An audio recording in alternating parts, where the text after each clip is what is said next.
Hello students, आज अपने जो आपका सब्जेक्ट है कृषि जीव विज्ञान, इसका जो लेसन नंबर है 10th बायोकेमिस्ट्री या जैव रसायन, इसका अपने फर्स्ट लेक्चर के अंदर कार्बोहाइड्रेट वाला टॉपिक कर लिया था। आज अपने इसका सेकंड जो टॉपिक है वो स्टार्ट करेंगे प्रोटीन। ठीक है, तो अपने आज प्रोटीन के बारे में पढ़ेंगे इस लेक्चर के अंदर। ये आपका जो लेसन नंबर है 10th, इसका लेक्चर सेकंड है। ठीक है, तो देखिए जो प्रोटीन शब्द है ये ग्रीक भाषा के शब्द, जो प्रोटीन है ये ग्रीक भाषा के शब्द प्रोटियोस से मिलके बना हुआ है। ठीक है, प्रोटियोस से लिया हुआ है। इस प्रोटियोस का मतलब होता है प्राथमिक महत्व। ठीक है, मतलब बहुत महत्वपूर्ण, मतलब जो प्रोटीन है ये अपनी बॉडी की ग्रोथ के लिए काफ़ी महत्व है। ठीक है, अपनी बॉडी में अपने बात करें, चाहे अपने बालों की बात करें, नाखून की बात करें, जो अपनी मांसपेशियां हैं या अपनी स्किन है, ये सभी किससे मिलकर बनी हुई है? प्रोटीन से मिलकर बनी हुई है। ठीक है, तो ये ग्रीक भाषा का जो शब्द है प्रोटियोस, उससे लिया हुआ है प्रोटीन। ठीक है, अब अपने देखते हैं कि प्रोटीन की डेफिनेशन के बारे में कि अपने प्रोटीन किसे कहते हैं। जो स्टूडेंट्स, जो प्रोटीन है ये अमीनो अम्ल के बहुलक होते हैं। अमीनो अम्ल या अमीनो एसिड के पॉलीमर होते हैं या बहुलक होते हैं। ठीक है, मतलब कई सारे अमीनो अम्ल आपस में मिलकर किसका फॉर्मेशन करते हैं? प्रोटीन का फॉर्मेशन करते हैं। जैसे अपने सिंपल एक दीवार का एग्जांपल लें कि जो दीवार है वो किससे मिलकर बनी हुई है? वो मिलकर बनी हुई है ईंटों से। इस प्रकार ईंटों से मिलकर किसका फॉर्मेशन होता है? एक दीवार का फॉर्मेशन होता है। ठीक है, उसी प्रकार कई प्रकार के अमीनो अम्ल, जिसे अपने अमीनो एसिड कहते हैं इंग्लिश में, कई प्रकार के अमीनो अम्ल आपस में मिलकर किसका फॉर्मेशन करते हैं? प्रोटीन का फॉर्मेशन करते हैं। ठीक है, जैसे जब अपने दीवार का फॉर्मेशन करना होता है तो ईंटों के बीच अपने ईंटों को आपस में जोड़ने के लिए अपने सीमेंट का उपयोग करते हैं। किसका उपयोग करते हैं? अपने सीमेंट का उपयोग करते हैं। उसी प्रकार प्रोटीन की संरचना में जब अमीनो एसिड आपस में जुड़ते हैं तो अमीनो एसिड को भी आपस में जोड़ने के लिए एक बंध की आवश्यकता होती है, जिससे अमीनो एसिड आपस में या अमीनो अम्ल आपस में जुड़े रहें। ठीक है, तो उस बंध का क्या नाम होता है? जिस बंध के द्वारा अमीनो अम्ल आपस में जुड़े होते हैं उस बंध का नाम होता है पेप्टाइड बंध। क्या नाम होता है? पेप्टाइड बंध। ये मोस्ट इंपॉर्टेंट है, आपने याद रखना है कि दो अमीनो अम्लों के बीच में कौन सा बंध होता है? पेप्टाइड बंध होता है। प्रोटीन क्या होते हैं? अमीनो अम्लों के या अमीनो अम्ल के बहुलक होते हैं। मतलब काफ़ी सारे अमीनो अम्ल आपस में मिलकर किसका निर्माण करते हैं? प्रोटीन का निर्माण करते हैं। और ये जो प्रोटीन अमीनो अम्ल आपस में जुड़े हुए हैं, इनके बीच में कौन सा बंध है? पेप्टाइड बंध है। और प्रोटीन ग्रीक भाषा के जो शब्द है प्रोटियोस से लिया हुआ है, जिसका मतलब है प्राथमिक महत्व। मतलब प्रोटीन है जो ये मनुष्य की वृद्धि के लिए अति महत्वपूर्ण है। चाहे अपने बात करें अपने बालों की, अपने नाखूनों की, अपनी स्किन की, मांसपेशियों की, इन सभी के फॉर्मेशन में, इन सभी के निर्माण में प्रोटीन क्या होता है? सहायक होता है। तो इसके बाद अपने जो नेक्स्ट पॉइंट है इसका प्रोटीन का संगठन, मतलब जो प्रोटीन है ये किससे मिलकर बना होता है उसके बारे में पढ़ते हैं अपने। ठीक है, प्रोटीन का संगठन नेक्स्ट हेडिंग है अपनी सेकंड। इसके अंदर प्रोटीन का संगठन, जो प्रोटीन है ये एक जटिल कार्बनिक यौगिक है। कैसा यौगिक है? जटिल कार्बनिक यौगिक है।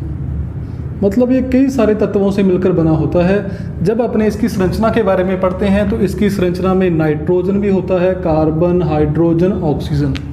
इसके साथ साथ कुछ प्रोटीन्स के अंदर फॉस्फोरस भी प्रेजेंट होता है, सल्फर भी प्रेजेंट होता है, और जो आयोडीन है वो भी प्रेजेंट होता है। ठीक है, तो ये अपने याद रखना है इसके संगठन में कि जो प्रोटीन है ये एक जटिल कार्बनिक यौगिक है।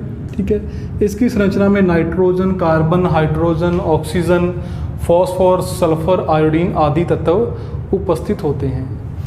यदि अपने, और ये प्रोटीन किससे मिलके बना हुआ है? प्रोटीन मिलके बना हुआ है अमीनो अम्लों से। इस प्रकार ये एक अमीनो अम्ल प्लस ये दूसरा अमीनो अम्ल, और अपने बराबर क्या लिख सकते हैं कि दो अमीनो अम्ल आपस में मिलकर किसका निर्माण कर रहे हैं? प्रोटीन का निर्माण कर रहे हैं। यदि आपसे पूछा जाए कि यदि अपने प्रोटीन को तोड़ें या अपने प्रोटीन का क्या करें? जल अपघटन। यदि अपने प्रोटीन को तोड़ें तो किसका निर्माण होगा? तो अंत में अपने को क्या प्राप्त होंगे? अमीनो अम्ल, क्योंकि प्रोटीन किससे मिलकर बने हुए हैं? अमीनो अम्ल से मिलकर बने हुए हैं। तो ये अपना छोटा सा पॉइंट था। इसका सेकंड संगठन, ठीक है। संगठन के बाद में आते हैं आवश्यक अमीनो अम्ल कि कौन कौन से अमीनो अम्ल आवश्यक होते हैं, ठीक है। तो थर्ड हेडिंग होगी अपनी आवश्यक अमीनो अम्ल।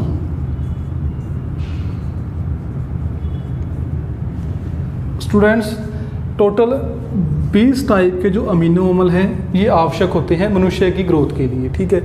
इसमें से जो 10 अमीनो अम्ल हैं इनका निर्माण मनुष्य के शरीर में होता है, ठीक है।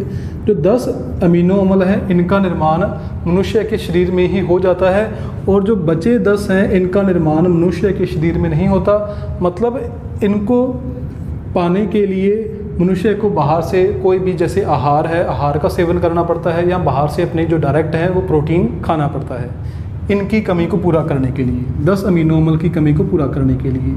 जैसे फॉर एग्जांपल अपने दूध पीते हैं, दूध के अंदर कौन सा प्रोटीन होता है? केसीन प्रोटीन होता है, केसीन होता है। तो केसीन अपने शरीर में नहीं बनता, केसीन को लेने के लिए अपने किसका सेवन करना पड़ेगा? दूध का सेवन करना पड़ेगा। तो टोटल कितने अमीनो अम्ल आवश्यक होते हैं? 20। इनमें से 10 का निर्माण अपनी बॉडी में ही हो जाता है, और जो शेष 10 हैं इनका निर्माण अपने शरीर में नहीं होता। इनको अपने जो बाहरी स्रोत हैं, जैसे मांस हो गया या दूध वगैरह हो गया, अनाज हो गए, उनसे अपने को इन 10 अमीनो अम्लों को प्राप्त करना होता है। और ये 20 अमीनो अम्ल आपस में मिलकर हजारों प्रकार के प्रोटीन का निर्माण करते हैं। ये 20 अमीनो अम्ल अलग अलग रूप से व्यवस्थित होकर हजारों प्रकार के प्रोटीन का निर्माण करते हैं। और अमीनो अम्ल की यदि कमी हो जाए या प्रोटीन की कमी हो जाए तो हमारे शरीर में बहुत सारी बीमारियां भी हो सकती हैं, ठीक है। तो ये अपने नेक्स्ट पढ़ा है आवश्यक अमीनो अम्ल कि 20 होते हैं, 10 का निर्माण मनुष्य के शरीर में हो जाता है, 10 उसे बाहर से ग्रहण करने पड़ते हैं। फिर अपने पढ़ते हैं अमीनो अम्ल के बारे में कि प्रोटीन अपना टॉपिक था, लेकिन इसमें तो अमीनो अम्ल ही आ रहा है। तो अपने इसे भी देख लें कि अमीनो अम्ल क्या होते हैं। अमीनो अम्ल क्या होते हैं कि ऐसे कार्बनिक यौगिक जिनमें अमीनो समूह भी होता है। कौन सा समूह होता है? अमीनो समूह भी होता है, और इसके साथ साथ जो कार्बोक्सिलिक समूह होता है। कौन सा समूह? कार्बोक्सिलिक समूह। कि ऐसे कार्बनिक यौगिक जिसमें अमीनो समूह भी उपस्थित होता है और कार्बोक्सिलिक समूह भी उपस्थित होता है, ऐसे कार्बनिक यौगिकों को अपने क्या कहते हैं? अमीनो अम्ल कहते हैं। कि ऐसे कार्बनिक यौगिक जिनमें अमीनो समूह और कार्बोक्सिलिक समूह दोनों उपस्थित होते हैं उन्हें अमीनो अम्ल कहते हैं, ठीक है। और अमीनो अम्ल आपस में किस बंध के द्वारा जुड़े होते हैं? पेप्टाइड बंध के द्वारा जुड़े रहते हैं। नेक्स्ट अपने हेडिंग आती है पॉलीपेप्टाइड